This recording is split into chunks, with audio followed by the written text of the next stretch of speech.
Welcome to another nutrition and bodybuilding seminar and lecture, if you will, and also health and fitness. I mean, they all kind of encompass each other. I don't like to necessarily isolate them because I like to try and avoid the stereotypes. But anyway, I'm going to talk about, I guess I have this document. It's a little, I guess, the plant versus the animal proteins. And there's a study. In fact, if you, at the end of this video, I will actually have pictures, little slideshow pictures of each of these studies, so you can actually do the research yourself. You type it in a search engine and it'll pop up. There's a study that's called "Vegan Proteins May Reduce the Risk of Cancer, Obesity, and Cardiovascular Disease by Promoting Increased Glucagon Activity," which is opposite of insulin. And what they conclude is that it's very favorable for heart health, the vegan proteins, and they're non-insulinogenic.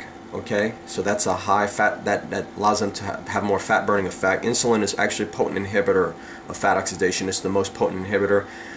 We learned this when we took I took a nutrition course, actually, but physiologically and hormonally speaking, it's a very potent inhibitor of fat oxidation or fat burning. And so this notion of growth is kind of an extremist view from I guess steroid biased bodybuilders. Research has clearly shown that resistance training is a potent stimulus for growth regardless of protein intake and insulin levels. In fact, I keep getting the question of recently by members of my gym and even clients, like, where do you get your protein? In fact, even the book by Robert Cheek, he actually devotes a whole chapter to this issue, and so I'm going to touch on that as well. Talk about how protein is overplayed. It's about nutrient density. That's a big component. Anyhow, here's a study called "Muscle Protein Breakdown Has a Minor Role in the Protein Anabolic Response to Essential Amino Acid and Carbohydrate Intake Following Resistance Exercise." What they concluded, these researchers from the University of Texas, the medical branch, they conclude that the enhanced muscle protein anabolic response detected from essential amino acid and carbohydrate ingestion post-resistance training exercise is due to increase in muscle protein synthesis and minor changes in muscle protein breakdown. And here's the key part: regardless of carbohydrate dose or circulating insulin level. So they found that there were elevated levels of protein synthesis regardless of the carbohydrate or insulin level. And then there's another study that looks at the effect of protein source on resistance training induced changes in body composition and muscle size in older men.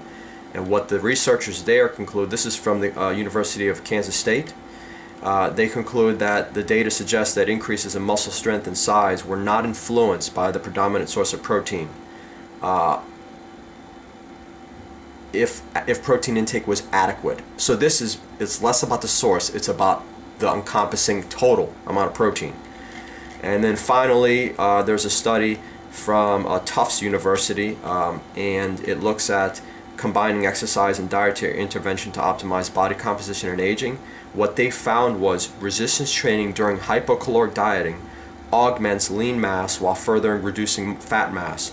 Low protein isoenergetic diets result in muscle atrophy in older women, but current studies will determine the ability of resistance training to offset these catabolic effects on skeletal muscles of a low protein diet.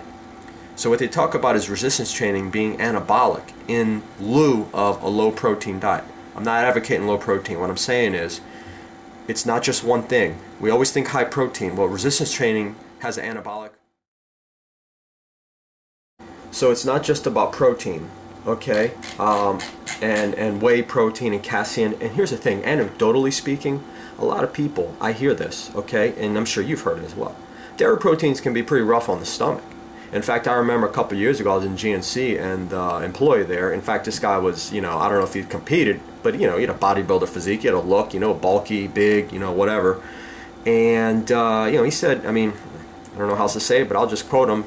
He's anonymous, I'm not mentioning his name, but basically he said that whey protein gives him the runs.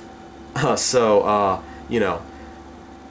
it's funny because we have to if a long-term approach, I guess a bigger picture approach is think about what an older adult would benefit from more greatly: plant protein or dairy protein.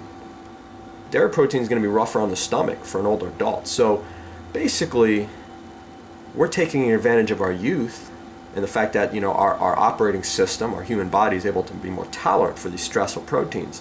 That doesn't make them good. It just means we're taking advantage of our ability to handle those stressful proteins.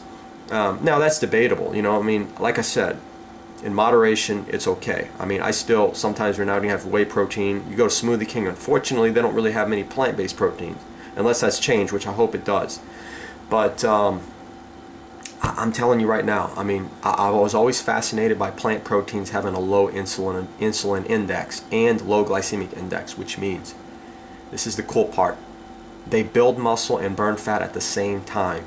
Now I know there's research on the whole calcium argument with dairy and how that helps with fat metabolism and fat oxidation, and you know, and that's partly true, okay, but you can't escape the fact that it's insulinogenic. And once again, I talked about the epiphyseal plates closing. I mean, it getting extremely anabolic. I mean, again, I question that.